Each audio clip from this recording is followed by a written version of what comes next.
Hello, everyone. My name is Eric Whitlock, and this is my key debates research paper. I chose to do it on rape as a weapon of war, a case study of the Democratic Republic of the Congo. So there's been conflict in the DRC since the DRC declared independence from Belgium in 1960.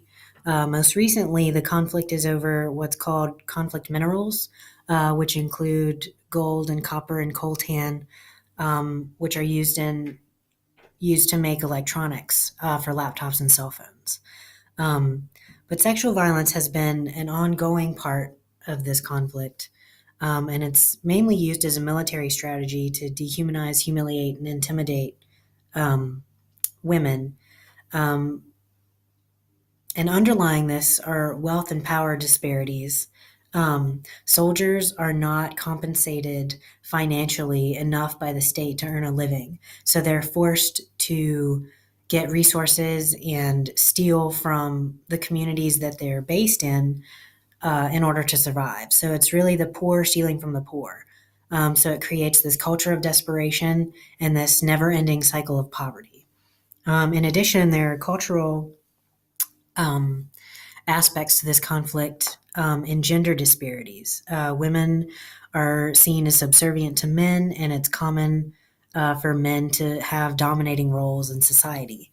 Um, and if women were to be sexually assaulted, um, the response is quite harsh on women. Oftentimes, they're rejected by their family um, or abandoned by their husbands. Um, they're shamed and re-victimized as they go through the criminal justice process. Often there's lack of training for police, so they don't know what victims' needs are, and they struggle with maintaining confidentiality of cases. Identifying the perpetrator is difficult because rapes often happen in the bush at night, and the only identifying feature is a uniform. If one was to make it to the court system, oftentimes there's corruption of judicial officials. You have to pay someone to have them hear your case. And again, if the poor are stealing from the poor, they obviously don't have money to pay someone to hear their case in court. Um, and then, even if one was to make it all the way through the court system and get a conviction, prisons are so poorly maintained that escapes are quite common. So I use the SPIT CEROW analysis. So the sources of conflict here include conflict over land and resources, like those conflict minerals, the societal and cultural differences between men and women, and lack of access to and operation of the judicial system. The parties in this conflict include the citizens of the Congo, rebel and government military forces, and international actors who have provided aid or financial donations. The main issue in this conflict is the prevalence of sexual violence. The tactics mostly used in this conflict are intimidation and fear coupled with sexual violence. And the changes in this conflict have occurred slowly and over time. But the big change has been this intense focus on sexual violence in the DRC. And it's, like I said, it's enlarged over the course of time, slowly and gradually.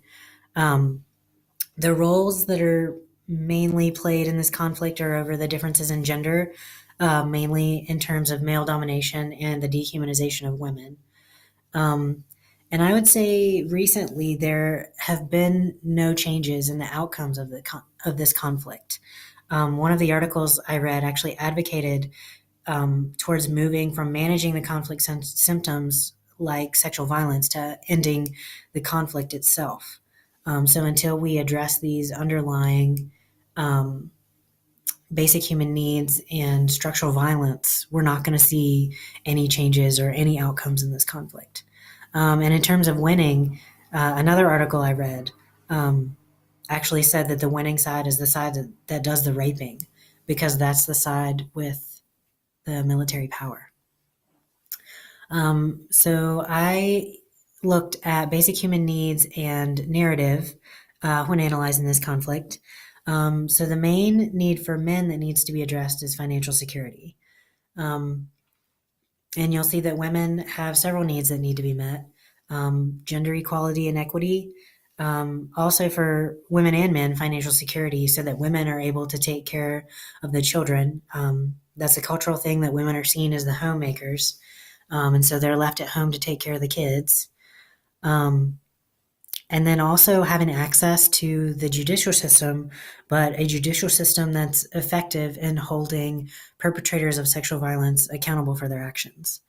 And then additionally, for women to address the stigma and shame surrounding sexual violence, and the ostracization by family members. And then in terms of narrative theory, the story that's been told is largely one of sexual violence and an intense focus on sexual violence and what needs to be done to reduce sexual violence in the Congo.